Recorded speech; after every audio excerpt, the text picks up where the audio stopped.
ដោយសារតែភ្លើងប្រច័ណ្ឌនារីម្នាក់បានសម្រេចចិត្តដាក់អំពើទៅលើបងស្រីដែលគាត់បានចែកម្លេចមួយញុំបងស្រីដែលគាត់បានចែកម្លេចមួយញុំនឹងក៏បាននិយាយថាអំពើនេះគឺសាហាវមែនទែនគឺមានព្រាយមកសម្លាប់គាត់តែម្ដងវាគឺជារឿងពិតដែលបានកើតឡើងទៅលើបងស្រីម្នាក់ដែលខ្ញុំសូមអត់បញ្ចេញឈ្មោះទេហើយគាត់បាននិយាយថារឿងនេះគឺនៅតែដកជាប់អារម្មណ៍គាត់ជាពិសេសហ្នឹងគឺមិនត្រឹមតែមានរឿ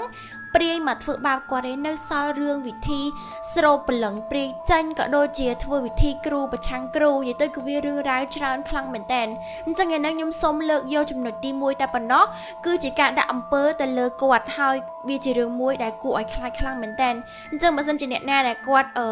់មានអារម្មណ៍ថាខ្លាចពាក់ព័ន្ធជាមួយនឹងរឿងអំពើក៏ដូចជាព្រាយខ្ញុំសូមអត់ឲ្យមើលវីដេអូនេះទេអញ្ចឹងយើងចាប់ផ្ដើមនិយាយទាំងអស់គ្នាដំបូងឡើយគឺបងស្រីដែលគាត់បានចែកម្លេចមកខ្ញុំនឹងគាត់បាននិយាយថាពេលដែលគាត់កំពុងតែគេងហ្នឹងគាត់បានយល់សពឃើញឆ្កែដេញខំ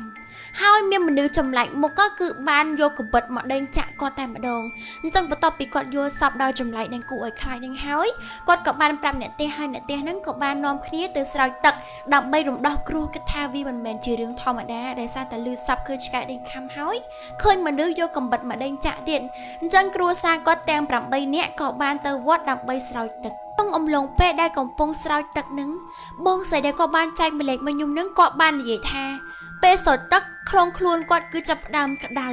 ចាប់ផ្ដើម control ចាប់ផ្ដើមទប់អារម្មណ៍ខ្លួនឯងលេងបានគឺធ្វើឲ្យគាត់ស្រែកពេញវត្តនឹងតែម្ដងជាពិសេសហ្នឹងគឺគាត់មិនមែនជាអ្នកស្រែកទេប៉ុន្ត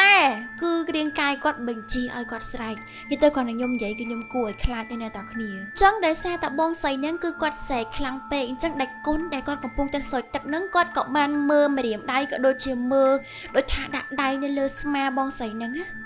ាហើយដាច់គុណក៏បាននិយាយថាព្រាយគឺមកធ្វើបងស្រីហ្នឹងឯងអញ្ចឹងដៃគុណគឺគាត់ភ័យគាត់ចាប់ផ្ដើមសូត្រធម៌ក៏ដូចជាចាប់ផ្ដើមពាក់ខ្សែសីមាឲ្យបងស្រីហ្នឹងអញ្ចឹងអ្នកផ្ទះក៏រៀងបានស្ងប់ចិត្តដែរប៉ុន្តែមកដល់ផ្ទះវិញខ្សែសីមាហ្នឹងពាក់មិនទាន់បាន2ម៉ោងស្រួលហងខ្សែសីមាហ្នឹងក៏បានដាច់របូតបាត់អញ្ចឹងបងស្រីហ្នឹងគាត់គិតថាមិនគាត់ស្រែកនៅវត្តនេះទៅគាត់ក៏អត់សូវជឿអារឿងព្រាយរឿងអីនេះដែរអញ្ចឹងគាត់ក៏អត់បានចាប់អារម្មណ៍រឿងខ្សែដៃដែលគាត់ដាច់ហ្នឹងទេរយៈពេល3ខែក្រោយមកបងស្រីដែលគាត់បានចែកម្លេចមកខ្ញុំនឹងគាត់បាននិយាយថាគាត់នៅតែយល់សពឃើញឆ្កែដេញឃើញសត្រូវមកចាក់សម្លាប់គាត់សាហាវមែនតើអញ្ចឹងគាត់ក៏បានទៅវត្តម្ដងទៀតដើម្បីឲ្យដៃកូនស្រោចទឹកអញ្ចឹងសារនេះគឺគាត់ទៅស្រោចទឹកសឹងតែរងថ្ងៃហ្មងប៉ុន្តែឲ្យតែពេលទៅដល់វត្តកន្លែងនៃគាត់ស្រោចទឹកហ្នឹង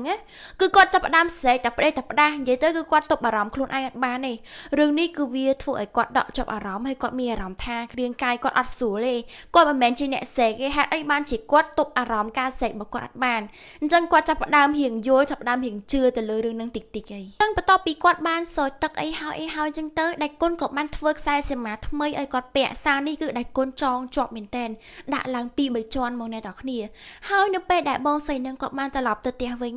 គាត់បាននិយាយថាដៃដែលគាត់ពាក់ខ្សែសីមាហ្នឹងខ្សែហ្នឹងគឺដូចភ្លើងអញ្ចឹងគឺធ្វើឲ្យគាត់ក្តៅពេញខ្លួនហើយទៅដល់ផ្ទះពេលដែលគាត់បានដោះកៅអៅមួយទឹកមុខគាត់ចាប់ផ្ដើមឡើងក្រហមនិយាយទៅដូចគាត់នឹងតបតមកពីកន្លែងណាក្តៅនិយាយទៅគឺវាក្តៅពេញរាងកាយបងអ្នកទាំងគ្នាអញ្ចឹងធ្វើឲ្យបងស្រីនឹងគាត់ភ័យមែនតើហ្មងបងទាំងអស់គ្នាកំពុងតែស្វែងរកជាមួយនឹងវីតាមីនណាដែលញ៉ាំទៅធ្វើឲ្យស្បែកយើងស្អាតសភ្លឺថ្លាជាពិសេសហ្នឹងគឺជួយបំបាត់ស្នាមលើមុខមែនអត់ថ្ងៃនេះគឺខ្ញុំសូមណែនាំជាមួយនឹងផលិតផលរបស់ Felix ដែលមានឈ្មោះថា Placera ដែលផ្សំឡើងមកពីតូសុកជៀមដែលធ្វើឲ្យស្បែកយើងសម៉ត់ខ្លាំងមែនតើ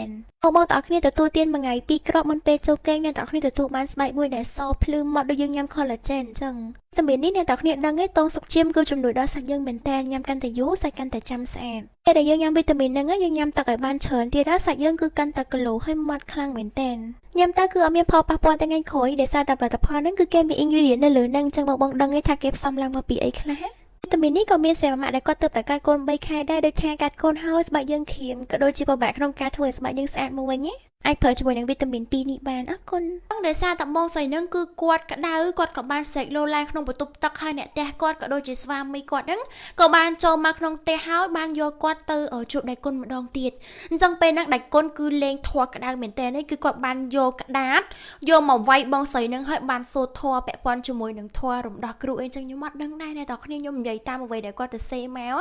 កអញ្ចឹងនៅពេលដែលដៃគុណបានធ្វើវិធីហើយបងស្រីនឹងគាត់ក៏បាននិយាយថាមាត់គាត់ចាប់ផ្ដើមនិយាយពាក្យប្លែកៗនិយាយថា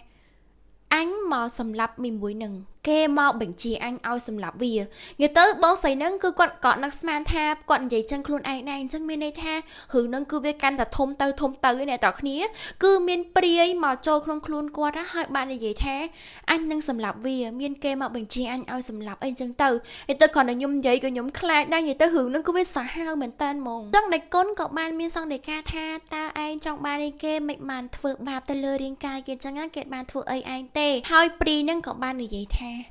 anh bà sân chỉ anh tranh bì riêng cai vía anh nâng thổi vì ngọp mà anh mình tranh tế vì ăn ngọp bề chắc anh thở thần nơi không nâng người ta phở vì xa mũi đây cùng ru cùng rơi nâng ạc krọ mình tên chắc đánh con có chắp đam vô ở bong xe để có ban tranh lệ một nhung nâng sồi tặng pơ ngay dọc khni hạ đại con mới xong để ca tha bà sân chiếm pơ ngay khỏi nâng sồi tặng hai bong xe nâng nâng tại miền ạc cát ạ bạp nâng cứ trơi tại ở bong xe nâng từ chụp cừu đó hơi phù tha quạt chỉ lột sóng quạt sơ chơi hưởng nâng tê quạt ban tại phư áo dương miền Nam tha ngọc cả đôi chia rụng đỏ kêu tịch tua chẳng á bà sân chỉ bẹt pon cho mùi nương rương nắng thời ta chuột cho mùi nương kêu rụng đỏ không màuเอาปีมเปอร์ไงคอยเมาบองใส่นังกอดเนยแต่มีอารมณ์ทางกระไดขนมคล้วน